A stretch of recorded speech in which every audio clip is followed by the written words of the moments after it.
Good morning, children. Today topic is post maturity. So post maturity ante enti? So previously మనం already చెప్పుకున్నాం pre maturity అంటే ఏంటి, preterm babies అంటే ఏంటి. So pre maturity అంటే ఏంటి, డెవలప్ కావాల్సిన దానికంటే తక్కువ డెవలప్ అయితే అటువంటి పిల్లల్ని మనము ప్రీ మెచ్యూరిటీ అంటున్నాం. పోస్ట్ మెచ్యూరిటీ అంటే ఏంటి, పిల్లలు డెవలప్ కావడానికంటే తక్కువ డెవలప్ అవ్వడం, లేదంటే పిల్లలు టర్మ్ గెస్టేషన్ అంటే పూర్తిగా 37 వీక్స్ అనేది నిండక ముందే పుడితే వాళ్ళని ప్రీటమ్ బేబీస్ అంటారు. ఇక్కడ పోస్ట్ మెచ్యూరిటీ, మెచ్యూర్ అవ్వాల్సిన దానికంటే ఎక్కువ మెచ్యూర్ అవ్వడం, లేదంటే పోస్ట్ లేబర్. నార్మల్గా డెలివరీ అనేది 37 వీక్స్కే జరగాలి.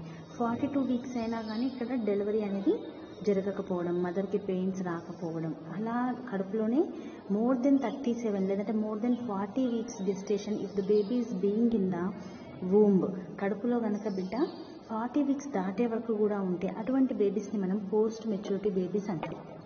సో చూడండి, the normal length of pregnancy is from 37 to 41 weeks. So నార్మల్గా మనం టర్మ్ గెస్టేషన్ అంటే నార్మల్గా 37 నుంచి 41 వీక్స్ లోపు ఈ డెలివరీ అనేది జరగాలి. కానీ ఇక్కడ post maturity, okay, post maturity refers to any baby born after 42 weeks gestation or 294 days past the first day of the mother's last menstrual period. So LMP మీరు ఆల్రెడీ మిడ్వైఫరీలో తెలుసు కదా, ఎప్పుడైతే వాళ్ళకి లాస్ట్ మెన్స్ట్రువల్ పీరియడ్ వస్తుందో ఆ age నుంచి 294 days కంటే ఎక్కువ రోజులు కానీ, లేదంటే 42 వీక్స్ కంటే ఎక్కువ రోజులు కనుక బేబీ కడుపులో ఉంటే అటువంటి బేబీని మనం పోస్ట్ మెచ్యూరిటీ బేబీ అంటాము. Less than 6% of babies are born at 42 weeks or later. చాలా 6 కంటే తక్కువ పర్సంటేజ్ వాళ్ళు మాత్రమే ఈ 42 వీక్స్ తర్వాత బియాండ్ 42 వీక్స్ పుడతారు.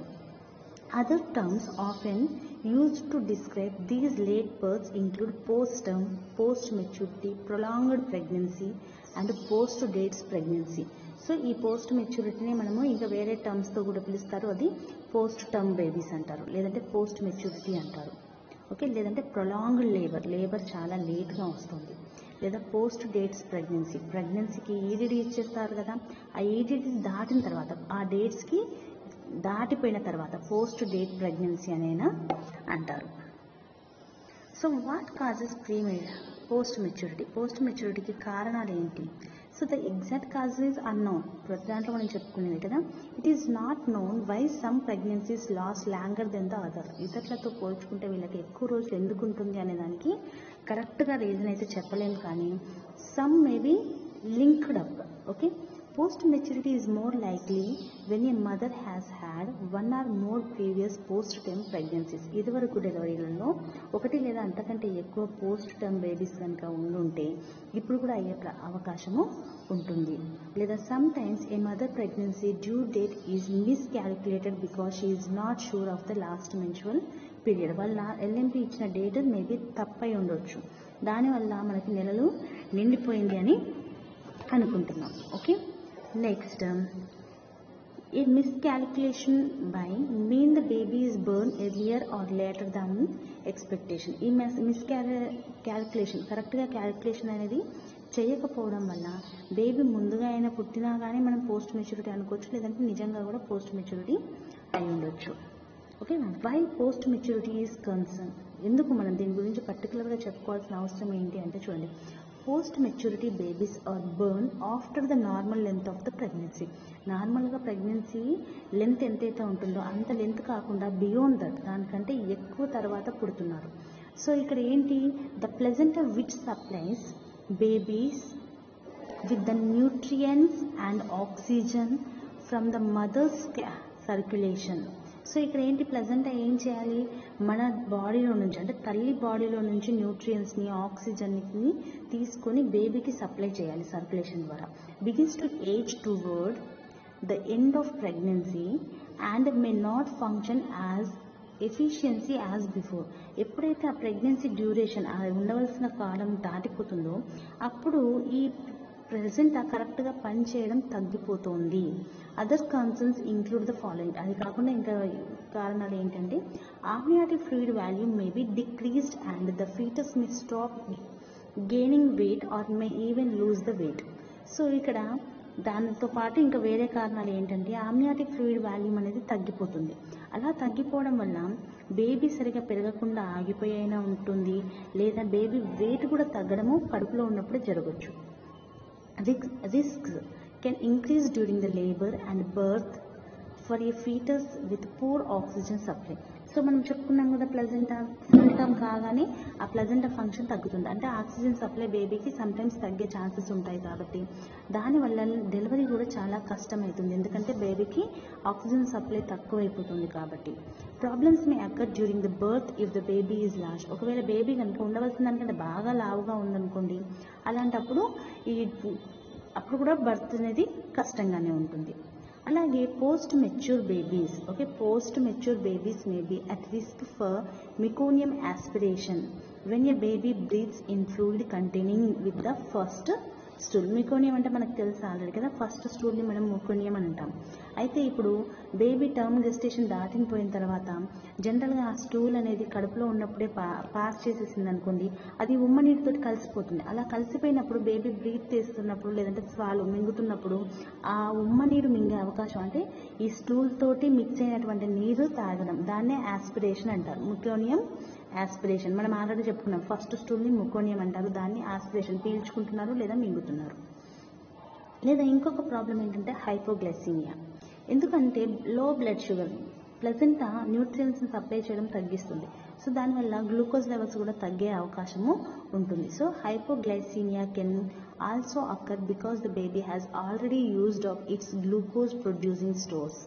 ఆల్రెడీ తనకి పంపించాల్సిన గ్లూకోజ్ పంపించితే అవన్నీ ఆల్రెడీ యూటిలైజ్ చేసేసుకోవడం అయిపోతుంది. కాబట్టి ఇంకా సప్లై ఏమో మనకి ప్లెజెంటా చేయట్లేదు, ఉన్నదేమో అయిపోయింది. కాబట్టి దానివల్ల హైపోగ్లైసీమియా వచ్చేసింది, అంటే షుగర్ లెవెల్స్ తగ్గిపోవడం. So what are the symptoms of the post maturity? Post maturity పిల్లలు ఎలా ఉంటారు, ఏంటి వాళ్ళ లక్షణాలు, సైన్స్ ఎలా కనిపిస్తాయి చూడండి. The following are the most common symptoms of the post maturity. Okay, however each baby may show different from symptoms of the condition. Symptoms may include, so ఈ కింద సిమ్టమ్స్ ఉంటాయి. అయితే ప్రతి బేబీ అలాగే ఉండడం లేదు, బేబీకి మధ్యలో కూడా తేడా ఉండొచ్చు. సో వాళ్ళకి ఎలా ఉంటుందంటే dry and loose peeling skin dry, ఎండిపోయినట్టుగా ఆరిపోయినట్టుగా ఈ లూజ్గా వేలాడుతూ ఉంటుంది. ఓకే, ఓవర్ గ్రోన్ నేల్స్ కూడా బాగా పెరిగిపోతాయి. ఓకేనా. నెక్స్ట్ అబాండెంట్ స్కాల్ప్ హెయిర్ చాలా థిక్గా ఉంటుంది, బాగా ఉంటుంది. Visible creases on the palms and souls of the feet. మనకి ఈ వేలాడుతున్న స్కిన్, కలర్ మారిపోయిన స్కిన్ అనేది ఈ పామ్స్, అరచేతులలో అరికాళ్ళల్లో కనిపిస్తుంది. ఇక్కడ చూడండి డయాగ్రామ్. సో ఎండిపోయినట్టుగా స్కిన్ అంతా అయిపోయి వేలాడుతున్నట్టుగా, పెయిల్ అంటే విడిపోయి, ఓకే, చర్మం నుంచి విడిపోయి యాలాడుతున్నట్టుగా ఈ విధంగా ఉంటుందన్నమాట. Okay, minimal fat deposits. Okay, fat deposit అనేది ఎక్కువగా ఉంటుంది. And green, brown and yellow colouring of skin from the meconium straining the first stool passed during the pregnancy into the amniotic fluid. Okay, చూడండి baby ఏ కలర్లోకి మారుతుందంటే green కలర్లోకి కానీ, లేదా brown కలర్లోకి కానీ, ఎల్లో కలర్. ఇప్పుడు ఆల్రెడీ బేబీ మెకోనియం అనేది amniotic ఫ్లూయిడ్లో కనుక పాస్ అయితే అప్పుడు బేబీ మెకోనియంతో తడిచిపోతుంది. కాబట్టి స్కిన్ అంతా కూడా ఎల్లో లేదా గ్రీన్ లేదా బ్రౌన్ కలర్లోకి మారుతుంది.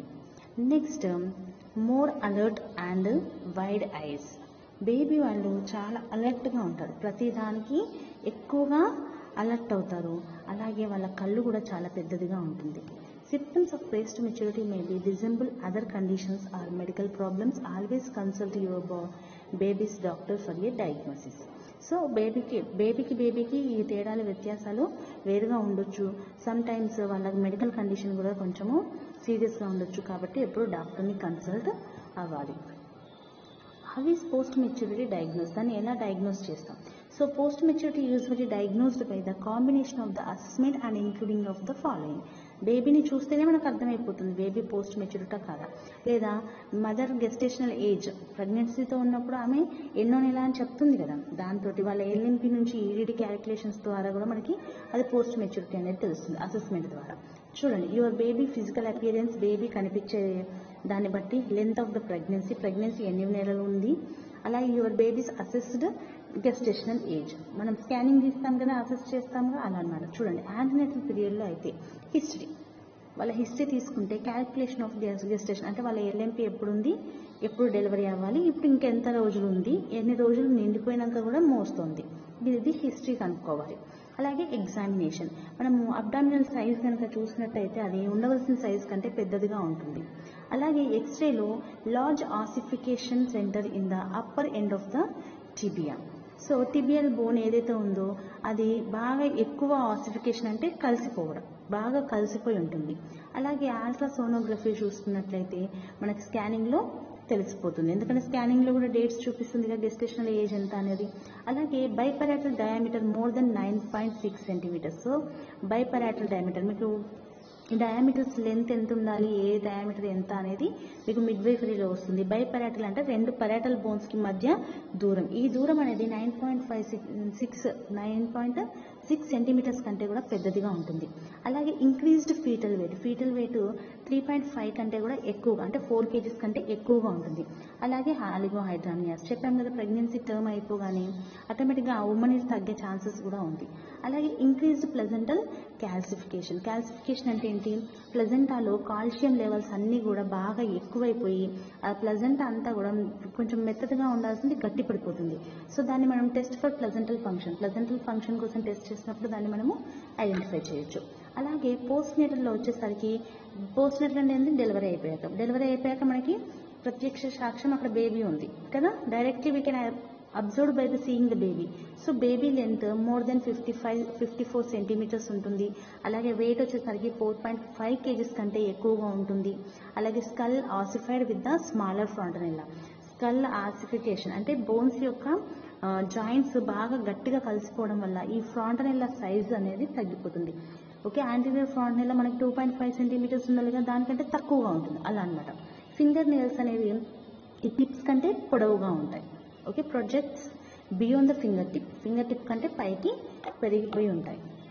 Okay, treatment of the post maturity. Okay, what is the treatment? Okay, testing may be done for a post term pregnancy to check the foetal well being and identify the problems. Okay, ఇక్కడ మనం ఏం చేస్తాం, baby post maturity కోసము foetus ఎలా ఉంది లోపట and ఏమైనా problem ఉందా లేదా అనేది ఐడెంటిఫికేషన్ చేసుకోవడానికి మనం టెస్ట్ చేస్తాం. Test often include ultrasound, non stress testing, how the foetal heart rate responses to the foetal activity and estimation of the amniotic fluid. So మనము స్కానింగ్ తీసినప్పుడు బేబీ ఎలా ఉంది అనేది మనకు తెలిసిపోతుంది. అలాగే ఎన్ఎస్టీ అంటే మనం చూస్తాం కదా, ఇక్కడ కడుపుకి పెట్టి చూస్తారు, అక్కడ వేవ్స్ వస్తూ ఉంటాయి, అంటే బేబీ హార్ట్ రేట్ కనిపిస్తుంది, అలాగే బేబీ కదలికలు కూడా మనకు దాంట్లో కనిపిస్తాయి. అలాంటి వాటితోటి మనం బేబీ ఎలా ఉందనేది ఎస్టిమేషన్ చేసుకోవాలి ఫస్ట్. ఆ తర్వాత the decision to include the labour for post term pregnancies depending on many factors. ఆ తర్వాత మనం బేబీ మంచిగానే ఉంది, మదర్ కూడా బాగానే ఉందని కన్ఫర్మ్ చేసుకున్న తర్వాత we have to plan for the labour. Delivery కోసం మనం ప్లాన్ చేయాలి. అయితే ఈ ప్లానింగ్ అనేది డిఫరెంట్ ఫ్యాక్టర్స్ మీద డిపెండ్ అయి ఉంటుంది, అంటే ప్రెగ్నెన్సీ మీద, బేబీ మీద, మదర్ హెల్త్ మీద ఆధారపడి ఉంటుంది. During labour the foetal heart rate may be monitored with an electronic monitor to help the identify the changes in the heart rate due to low oxygenation. So మనం delivery plan చేస్తున్నప్పుడు కూడా ఖచ్చితంగా baby యొక్క heart రేట్ని ఎప్పుడు monitor చేస్తూనే ఉండాలి. ఎందుకంటే మనం ఆల్రెడీ చెప్పుకున్నాం, ఆక్సిజన్ సప్లై ప్లజెంటా చేసే కెపాసిటీ తగ్గిపోతుంది. సో ఆక్సిజన్ తగ్గిపోతే బేబీకి సఫికేషన్ అయ్యే ఛాన్సెస్ ఉంటే హార్ట్ రేట్ తగ్గిపోతుంది. కాబట్టి హార్ట్ రేట్ని మానిటర్ చేస్తూ మనము ఈ డెలివరీని ప్లాన్ చేయాలి. Changes in the baby condition may require caesarean delivery. Okay, baby change అవుతుంది, బేబీకి ప్రమాదం జరిగే ఛాన్సెస్ ఉంది అంటే మాత్రం మనము పెద్ద ఆపరేషన్కి ప్లాన్ చేసుకోవాలి, సిజేరియన్ సెక్షన్కి ప్లాన్ చేసుకోవాల్సి ఉంటుంది. Okay, special care of the post mature baby may include. బేబీకి పోస్ట్ మెచ్యూర్ బేబీకి తీసుకోవాల్సిన జాగ్రత్తలు ఏంటో చూడండి. Checking for respiration problem related to the meconium stain. Okay, meconium aspiration చేసిన పిల్లలు ఎవరైతే ఉంటారో, అంటే ముకోనియంని పీల్చుకోవడం కానీ మింగడం కానీ చేసిన పిల్లలకి బ్రీతింగ్ ప్రాబ్లం వస్తుంది. కాబట్టి అలాంటి పిల్లలకి బ్రీతింగ్ కోసం రెస్పిరేటరీ ప్రాబ్లమ్స్ ఏమైనా ఉన్నాయో చెక్ చేయాలి. అలాగే blood test for the hypoglycaemia. Okay, blood sugar levels కూడా తగ్గే ఛాన్సెస్ ఉందని చెప్పాం, కాబట్టి గ్లూకోజ్ లెవెల్స్ ఎంత ఉంది అనే దానికోసం మనము బ్లడ్ టెస్ట్ చేయాలి. ఓకే, మేనేజ్మెంట్ చూడండి. మేనేజ్మెంట్ వచ్చేసరికి to assess the foetal being do. Okay, foetus ఎలా ఉంది కడుపులో అనేది చూడడానికి మనం అసెస్మెంట్. ఫస్ట్ థింగ్ ఎన్ఎస్టీ చెప్పాం కదా, నాన్ స్ట్రెస్ టెస్ట్. దీంట్లో ultrasound, estimation of the amniotic fluid visualisation, index, okay, ఇవన్నీ కూడా చూడాలి. అలాగే మానిటర్ ద ఫీటల్ హార్ట్ రేట్ని చూడాలి. ఓకే, ఫీటల్ హార్ట్ రేట్ అనేది acceleration of the more than 15 seconds above the base line in 20 minutes. Okay, 15 అంటే వాళ్ళ యొక్క వేవ్ లైన్స్ ఉంటాయి కదా, ఫీటల్ హార్ట్ సౌండ్స్ చూపిస్తాయి. అయితే ఆ వేవ్ లైన్స్ అనేది 15 seconds డ్యూరేషన్ 20 minutes వరకు మనం అసెస్ చేస్తే ఎవ్రీ 15 seconds డ్యూరేషన్కి దాటకుండా చూసుకోవాలి. అలాగే increased onset of spontaneous labour physiologist. So మనం ఏం చేయాలి, స్పాంటేనియస్గా వచ్చేటట్టుగా చూడాలి, అంటే లేబర్ పెయిన్స్ వచ్చే విధంగా వాళ్ళని చూసుకోవాలి. అలాగే to avoid using of the prostaglandins and anterior rupture of membranes and oxytocin, ఇలాంటివి ఎక్కువగా యూజ్ చేయొద్దు. పోస్ట్ మెచ్యూరిటీలో వాళ్ళకి ప్రోస్టాగ్లాండిన్స్ ఇంజెక్షన్స్ ఇచ్చి లేబర్ని ఇండ్యూస్ చేయడం కానీ, లేదా మెంబ్రెయిన్స్ని రప్చర్ చేసి బేబీని బయటికి వచ్చే విధంగా చేయడం కానీ, లేదా ఎక్కువ ఆక్సిటోసిన్ డ్రిప్స్ని యూజ్ చేయడం కానీ చేయొద్దు. అది కూడా అండర్ సజెషన్, అది కూడా బేబీ అండ్ మదర్ హెల్త్ స్టేటస్ని మానిటర్ చేస్తూనే చేయాలి. Termination of the labour is indicated which may be by. Okay, termination ఎలా చేయొచ్చు బేబీకి అంటే ఇండక్షన్ ఆఫ్ ద లేబరు దానంతట అది కాలేదు కాబట్టి మనం అయ్యే విధంగా అంటే లేబర్ పెయిన్స్ని మనం మోటివేట్ చేయడం. ఎలా చేస్తారు, if the condition is favourable for the vaginal delivery, ఒకవేళ అది వెజైనల్ డెలివరీకి కండిషన్ అంటే బేబీ కండిషన్ కానీ మదర్ హెల్త్ కండిషన్ కానీ నార్మల్ డెలివరీ చేయడానికి ఫేవరబుల్గా ఉంటే ఆమ్నియాటిక్ ఫ్లూయిడ్లోకి ఆక్సిటోసిన్ ఇవ్వడం కానీ లేదా ప్రోస్టాగ్లాండిన్స్ ఇవ్వడం ద్వారా కానీ మనం చేయాలి. కానీ అది ఫేవరబుల్గా ఉంటేనే, ఒకవేళ ఫేవరబుల్గా లేదంటే we have to go for the caesarean section. Okay, పెద్ద ఆపరేషన్ చేసేయాలి. If the condition or not favourable for the vaginal delivery we have to go for the induction of the labour by caesarean section. Prevention of post maturity జరగకుండా ఎలా చూడాలి, ముందుగానే మనం జాగ్రత్త ఏం తీసుకోవచ్చు. So accurate pregnancy due dates can help identify the babies at risk for post maturity. వాళ్ళు ఇచ్చే ఎల్ఎంపిక్ కానీ ఆ ప్రెగ్నెన్సీ డ్యూరేషన్ హిస్టరీ కానీ కరెక్ట్గా ఉండాలి. అక్యురేట్గా కనుక ఉంటే ఈ రిస్క్ని మనం తగ్గించవచ్చు. Ultrasound examination early in the pregnancy help establish more accurate dating by measurements taken of the foetus. So ultrasound examination ఎప్పటికప్పుడు వాళ్ళు కరెక్ట్గా చేయించుకుంటే దాంట్లో కూడా మనకి గెస్టేషనల్ ఏజ్ చూపిస్తుంది. సో దాన్ని బట్టి కూడా మనం కొంచెం డెసిషన్ తీసుకోవడానికి ఛాన్స్ ఉంటుంది. By measurements taken of the foetus యొక్క మెజర్మెంట్స్ ఎలా ఉంది, బేబీ డెవలప్మెంట్ ఎలా ఉంది అనేది మనకి అల్ట్రాసౌండ్లో తెలుస్తుంది కాబట్టి దాన్ని బట్టి ప్లాన్ చేసుకోవచ్చు. Ultrasound is also important in evaluating the placenta for science of ageing. So placenta age కూడా ఎంత ఉంది అనేది మనం క్యాలిక్యులేట్ చేయడానికి అల్ట్రాసోనోగ్రఫీ అనేది చాలా హెల్ప్. అంటే వాళ్ళు చేయాల్సింది ఏంటంటే కరెక్ట్గా యాంటీనేటల్ చెకప్ చేయించుకోవాలి, డాక్టర్స్ చెప్పిన ప్రకారంగా వాళ్ళు స్కానింగ్ తీసుకోవాలి. నెక్స్ట్ అక్యురేట్, వాళ్ళ లాస్ట్ ఎల్ఎంపి ఏదైతే ఉందో అది అక్యురేట్గా ఉండాలి. అలా ఉంటే గనక ఈ పోస్ట్ మెచ్యూరిటీ జరగకోకుండా మనము దాన్ని ప్రివెంట్ చేయొచ్చు. Okay, this is the post maturity. Thank you.